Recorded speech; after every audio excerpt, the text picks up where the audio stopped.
معراج شریف کا جو عظیم معجزہ ہے، ایک عظیم شان ہے،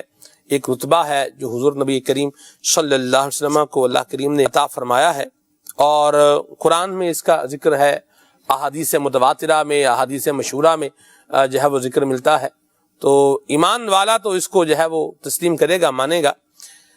لیکن اگر کسی کے ذہن میں کوئی یہ سوال آئے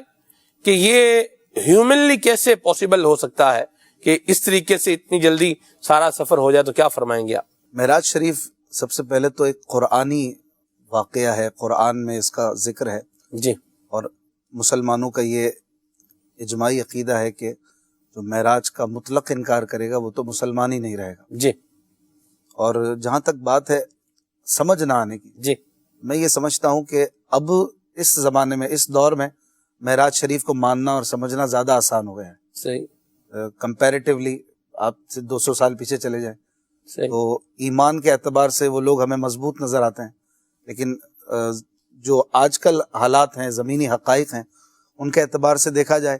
تو جو چیزیں اب ہو گئی ہیں، جو فریکوینسیز ہمیں نظر آ رہی ہیں، جو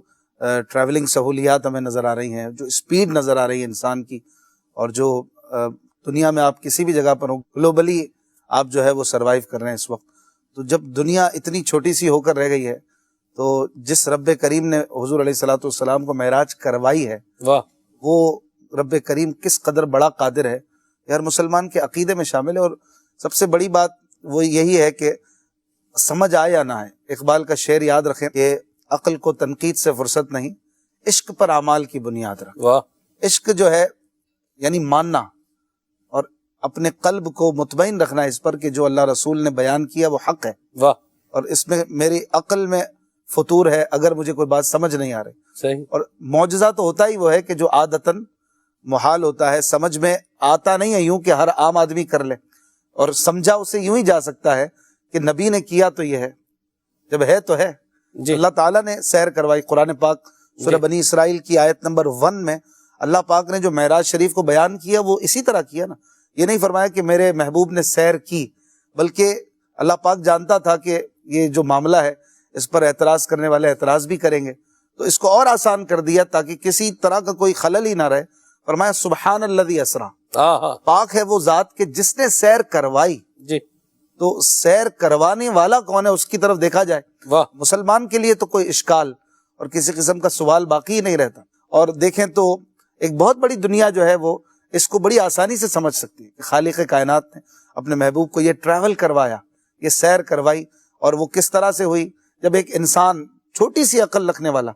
خالق کی دی ہوئی عقل سے اتنا زبردست ہو چکا ہے اس وقت دنیا میں اپنے سروائیور کے لیے، وہ کیا کیا نہیں کر رہا ہے، وہ خالق کیا نہیں کر سکتا، اللہ پاک کیا نہیں کر سکتا ہے۔ اور مسلمانوں کے لیے یہی مدنی پھول ہم گھوم پھر کے بار بار عرض کریں گے جی، کہ عقل کی بنیاد پر نہ تولیں اس کو، جی، عقل کے حساب سے سمجھے ہی نہیں۔ لاجک بہت ہے، دلائل بہت ہے، صحیح، اور بہت سارے جوابات تو ہیں یقیناً، جی، لیکن بنیادی طور پر آپ اس واقعے اور اس ایمان کو ایمانی بنیاد پر ہی رکھیں، واہ، واہ، اور اس کو سمجھیں کہ یہ عشق اور ایمان والی بات ہے، کیا بات، کہ عقل اور دماغ سے سوچنے والا کام ہی نہیں، اس کے لیے تو صدیق اکبر کا فیضان چاہیے، فیضان چاہیے۔ صحیح بات، جس کو مان کر جناب ابو بکر کیا بن گئے؟ صدیق اکبر بن گئے، اور انکار کر کے ابو جہل مزید جہالت میں